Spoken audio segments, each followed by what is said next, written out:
ഇനിയിപ്പോൾ അത് പറഞ്ഞിട്ട് കാര്യമില്ല, പോയത് പോയി. ബാ നമുക്കിവിടെ ഇവിടെ കുറച്ച് നല്ല രസകരമായ പനയും കള്ളിമൂൺ ചെടികളൊക്കെ ഉണ്ട്, അതൊക്കെ കാണാം. ബാ ഒരു കോളാമ്പിപ്പൂ ഇങ്ങനത്തെ ചെടിയിലൊക്കെ ചെയ്യുന്ന നല്ല രസമല്ലേ. ഒറ്റയ്ക്ക് ഇങ്ങനെ ഓരോരോ കുൽസിതങ്ങൾ ചെയ്തുകൊണ്ടിരിക്കേണ്ടി വരും.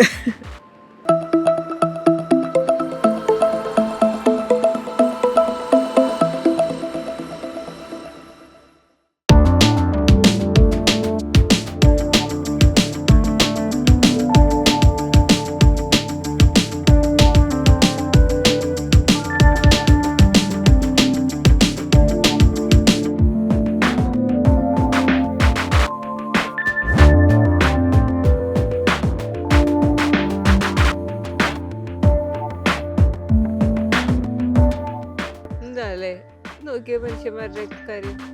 ഞാനിവിടെ ഇങ്ങോട്ട് വരാൻ പ്ലാൻ ചെയ്യണം, ഇവിടെ നിൽക്കാൻ റൂം പ്ലാൻ ചെയ്യണം, എന്തൊക്കെ കാര്യങ്ങൾ നോക്കണമെന്നറിയാം. എന്നിട്ട് റെയിൽവേ സ്റ്റേഷനിൽ നിന്ന് ആ റൂം വരെയുള്ള ദൂരം, പിന്നെ ആ റൂമിൽ നിന്ന് പിന്നെ നമ്മൾ ഓരോ സ്ഥലത്ത് പോകണമെന്നുണ്ടെങ്കിൽ അത് ഇതൊക്കെ നോക്കി.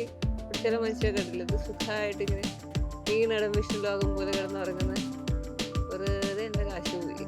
പിന്നെ ഞാനൊക്കെ വന്ന് നേരെ രണ്ടും അടിച്ചാൽ മതിയാണ്. എന്താ അവസ്ഥയാ നോക്കി. ഇനിയിപ്പോൾ അത് പറഞ്ഞിട്ട് കാര്യമില്ല, പോയത് പോയി. ബാ നമുക്കിവിടെ കുറച്ച് നല്ല രസകരമായ പനയും കള്ളിമൂൺ ചെടികളൊക്കെ ഉണ്ട്, അതൊക്കെ കാണാം. ബാ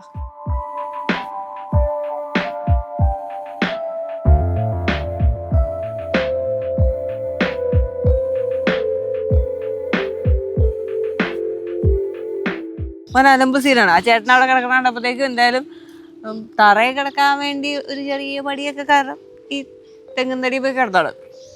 കൊള്ളാം, അത്യാവശ്യം നല്ല ഫോട്ടോസൊക്കെ എടുക്കാൻ പറ്റിയ സ്ഥലമായിട്ടൊക്കെ എനിക്ക് തോന്നി. പൂ പറിക്കാൻ പോരുമോ?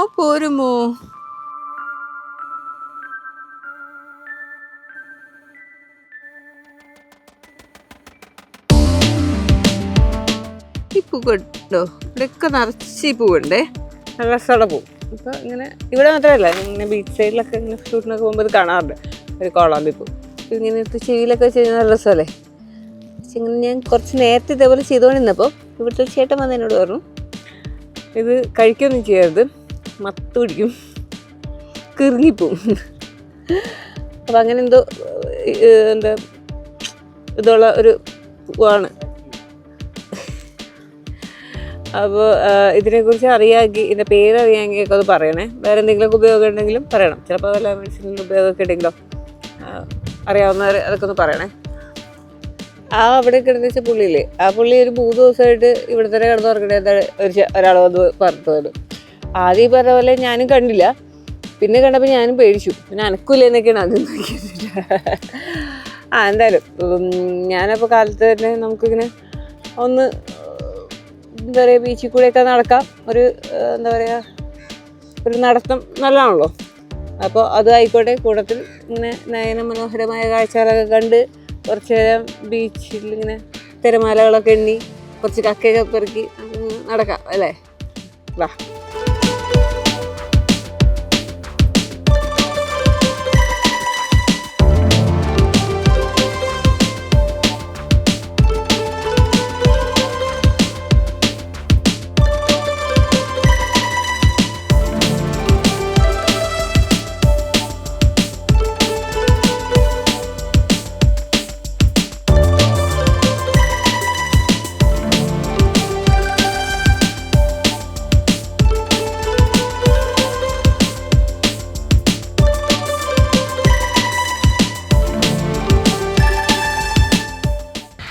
എന്തായാലും കുറച്ച് വൈറ്റമിൻ ഡിയുടെ കുറവുണ്ട്. കുറച്ച് വൈറ്റമിൻ ഡി ഇവിടുന്ന് കൊണ്ടുപോകുന്ന അല്ല. പൊതുവേ നമ്മളുടെ എന്താ പറയുക, കുഞ്ഞു കുട്ടികളാണെന്നുണ്ടെങ്കിലുമൊക്കെ രാവിലത്തെ വെയിൽ കാണിക്കുക എന്നൊക്കെ പരിപാടി ഉണ്ടല്ലോ, മഞ്ഞ പോകാന്നൊക്കെ പറഞ്ഞിട്ട്. അതിതാണ് കാര്യം.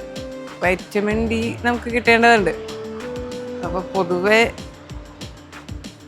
ഇപ്പോൾ എന്താ പറയുക, നമ്മളുടെ IT ഓൺലൈൻ വർക്കേഴ്സിൻ്റെയൊക്കെ ഒരു പ്രശ്നം എന്താണെന്ന് വെച്ച് കഴിഞ്ഞാൽ, ഇവരാരും പകൽ സമയത്ത് പുറത്തിറങ്ങുന്നില്ല. പ്രത്യേകിച്ച് രാവിലെ നേരം വെളുത്തൊന്നും ആരും കാണുന്നില്ല എന്നാണ് ഭൂരിഭാഗം ആളുകളും പറയപ്പെടുന്നത്. അപ്പോൾ രാവിലെ 10 മണിക്ക് മുന്നേ ഉള്ള വെയിലൊക്കെ കൊള്ളുന്നത് അടിപൊളിയാണ്. കുഞ്ഞു കുട്ടികൾ മാത്രമല്ല, വലിയ കുട്ടികൾ. ഇപ്പോൾ ശരിക്കും പറയാം കുറച്ച് നാളായിട്ട് സ്ത്രീകളിൽ കണ്ടുവരുന്ന ഒരു ഡെഫിഷ്യൻസി പ്രശ്നമാണ് വൈറ്റമിൻ ഡി ഡെഫിഷ്യൻസി എന്നുള്ളത്. അപ്പോൾ അതിനുള്ള കാരണം എന്താണെന്ന് വെച്ച് കഴിഞ്ഞാൽ സ്വാഭാവികമായിട്ടും കാലത്തെയുള്ള ജോലിത്തിരക്കിൻ്റെ ഓട്ടപ്പാച്ചിലുകൾ, അവർ അടുക്കള കാര്യം അങ്ങനത്തെ ഇതിലൊക്കെ ഇരിക്കും. അത് കഴിഞ്ഞ് നേരെ ബസ്സിലോ വാഹനത്തിലോ കയറുന്നവരെ ജോലിക്ക് പോകുന്നു. പിന്നെ ഏതെങ്കിലും ഒരു ഷോപ്പിലോ അല്ലെങ്കിൽ ബിൽഡിങ്ങിൽ ജോലിക്ക് കയറി കഴിഞ്ഞാൽ പിന്നെ വൈകിട്ട് അവർ ഇറക്കുന്നത്. അപ്പോൾ ഈ വെയിൽ കൊള്ളുക എന്നുള്ള ഒരു പ്രോസസ്സ് ഉണ്ടല്ലോ കാലത്തെ, അതവർക്ക് കിട്ടുന്നില്ല എന്നുള്ളത് മാത്രമല്ല, ഭക്ഷണത്തിൽ നിന്നും അതിൻ്റെ ആവശ്യത്തിനുള്ള വൈറ്റമിൻ കിട്ടാത്തത് ഭയങ്കരമായിട്ട് പ്രശ്നം വരുന്നുണ്ട്. ഇപ്പം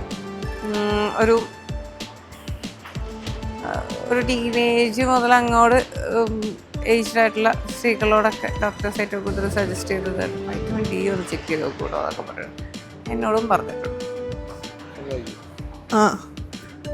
ഇപ്പോൾ ശരിക്കും പറഞ്ഞു കഴിഞ്ഞാൽ ഇവിടെ ബീച്ചിൽ വന്നിട്ട് ഈ സൺ ബാത്ത് എടുക്കുമ്പോഴത്തേക്കുള്ളൊരു ഗുണമെന്ന് വെച്ച് കഴിഞ്ഞാൽ ഇപ്പോൾ കണ്ടോ, ഈ മണ്ണ് നല്ല തണുവാണ്, താഴെ നിന്ന് തണുവും മേലെ നിന്ന് ചൂടൊക്കെ ആയതുകൊണ്ട് പിന്നെ കാറ്റൊക്കെ ഉള്ളതുകൊണ്ട് ഒരു രസകരമായ ഒരു കിടത്തൊക്കെയാണ്. നമ്മുടെ നാട്ടിൽ ബീച്ചിലൊന്നും ചിലപ്പോൾ ഇങ്ങനെ ഒന്നും കിടക്കാനൊന്നും പറ്റുന്നില്ല. അപ്പോൾ പിന്നെ ചെയ്യാൻ പറ്റുന്നതെന്ന് വെച്ച് കഴിഞ്ഞാൽ കോട്ടൺ, ലൈറ്റ് വെയ്റ്റഡ് ആയിട്ടുള്ള കോട്ടൺ വസ്ത്രങ്ങളൊക്കെ ഇട്ടിട്ട് വന്ന് കുറച്ച് നേരം ഇരുന്ന് വെയിലൊക്കെ കൊള്ളുന്ന നന്നായിരിക്കും. 10 മണിയായിട്ടുള്ള വെയിലൊക്കെ പറ്റുള്ളൂ കേട്ടോ. അത് കഴിഞ്ഞിട്ടുള്ള വെയിലടിച്ച് കഴിഞ്ഞാൽ എനിക്കും പ്രശ്നമാണ്. ഇങ്ങനെ പ്രണയിക്കുന്ന സമയത്തൊക്കെയാണെന്നുണ്ടെങ്കിൽ, അല്ലെങ്കിൽ എന്തൊക്കെ ആമുഖന്മാരൊക്കെ ഉണ്ടെന്നുണ്ടെങ്കിൽ ഇങ്ങനെ വരുമ്പോഴത്തേക്കും ഒന്നിച്ച് വന്നു കഴിഞ്ഞാൽ ഒന്നിച്ചിങ്ങനെ ഈ പറഞ്ഞ പോലെ ഒക്കെ പെറുക്കി കളിക്കാം, എന്തെങ്കിലുമൊക്കെ പറഞ്ഞ് ചിരിച്ച് രസിച്ചൊക്കെ ഇരിക്കാമല്ലോ. അല്ലെങ്കിൽ ഇതേപോലെ ഒറ്റയ്ക്ക് തിരയേണ്ടി വരും, ഇങ്ങനെ ഒറ്റയ്ക്ക് ഇങ്ങനെ ഓരോരോ കുൽസിതങ്ങൾ ചെയ്തുകൊണ്ടിരിക്കേണ്ടി വരും.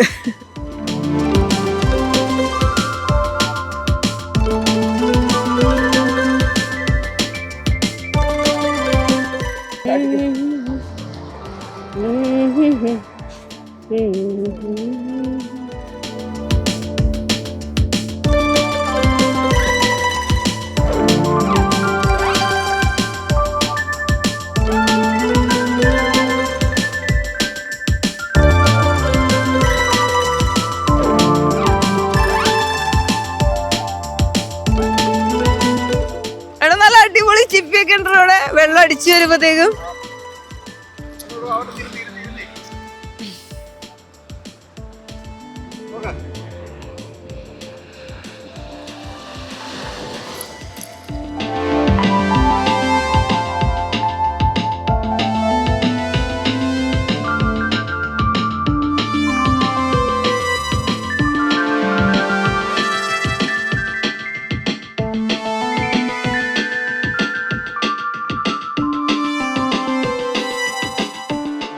സാധാരണ ഇവിടെ പോയി കഴിഞ്ഞാൽ ഈ പറഞ്ഞ പോലെ കല്ലും ചെടികൾ, പിന്നെ ഈ ബീച്ച് സൈഡിലാണെന്നുണ്ടെങ്കിൽ എന്തായാലും കുറച്ച് ഷിപ്പിംഗ് ഒക്കെ പറക്കിക്കൊണ്ട് പോകാറുണ്ട്. ചിലതൊക്കെ വെച്ചിട്ടിങ്ങനെ ഓരോ ആംഗിളൊക്കെ അങ്ങനത്തെ ഓരോ സാധനങ്ങളൊക്കെ ഉണ്ടാക്കാറുണ്ട് കേട്ടോ. ഉണ്ടാക്കി എൻ്റെ കാമ്പന്മാർക്കൊക്കെ കൊടുത്തിട്ടുണ്ട്, അത് വേറെ കാര്യം. ഇനിയും എന്താ പറയുക, പുതിയതായി വരുന്നവർക്ക് കൊടുക്കാൻ വേണ്ടി നമുക്കിങ്ങനെ കളക്ട് ചെയ്യാമല്ലോ.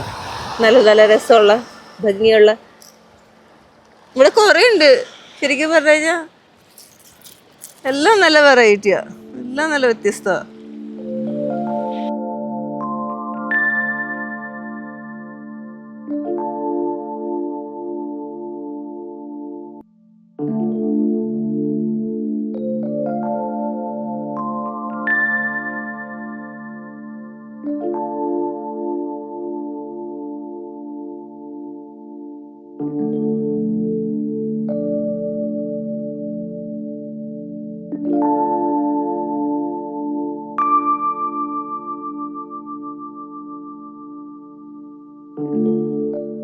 അത്യാവശ്യം ഞാൻ എന്താ പറയുക, സൺബാത്തും കാര്യങ്ങളൊക്കെ കഴിഞ്ഞ് മണ്ണിൽ കിടന്ന് ഉരുണ്ട് പിറകളൊക്കെ കഴിഞ്ഞ് നമുക്ക് ശരിക്കും പറഞ്ഞു കഴിഞ്ഞാൽ വല്ലപ്പോഴൊക്കെ ഇങ്ങനെ ഭയങ്കര ഫ്രീ ആയിട്ട് ഇതേപോലെ ബീച്ചിൽ വന്ന് എൻജോയ് ചെയ്യാനൊക്കെ പറ്റുള്ളൂ. അപ്പോൾ ആ കിട്ടുന്ന അവസരത്തിൽ മാക്സിമം നന്നായിട്ട് എൻജോയ് ചെയ്യാന്നുള്ളത് ചെയ്യാനുള്ളൂ.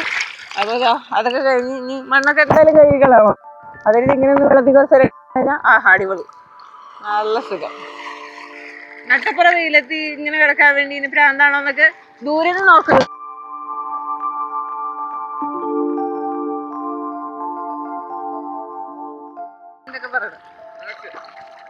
അപ്പൊ ഇന്നത്തെ വിശേഷങ്ങൾ സൺ ബാത്തും അത് കഴിഞ്ഞിട്ടുള്ള ബീച്ച് ബാത്തും നമ്മുടെ വീഡിയോ ഇവിടെ അവതരിപ്പിക്കുകയാണ്. ഇനി നേരെ നമ്മൾ എന്ത് ചെയ്യും, അടുത്ത വീഡിയോയിൽ കാണാം വീണ്ടും. അപ്പൊ ഇങ്ങനെയുള്ള വീഡിയോസ് കാണുന്നുണ്ടെങ്കിൽ എന്ത് ചെയ്യണം, എൻ്റെ യൂട്യൂബ് ചാനൽ സബ്സ്ക്രൈബ് ചെയ്യണം, ഫോളോ ചെയ്യണം. ആ ബെല്ലൈക്കണില്ലേ ഒന്ന് പ്രസ് ചെയ്തിട്ടേക്കണം. വെള്ളത്തിന്റെ കൂടെ നിൽക്കാതെ ഞാനങ്ങ് പോകും.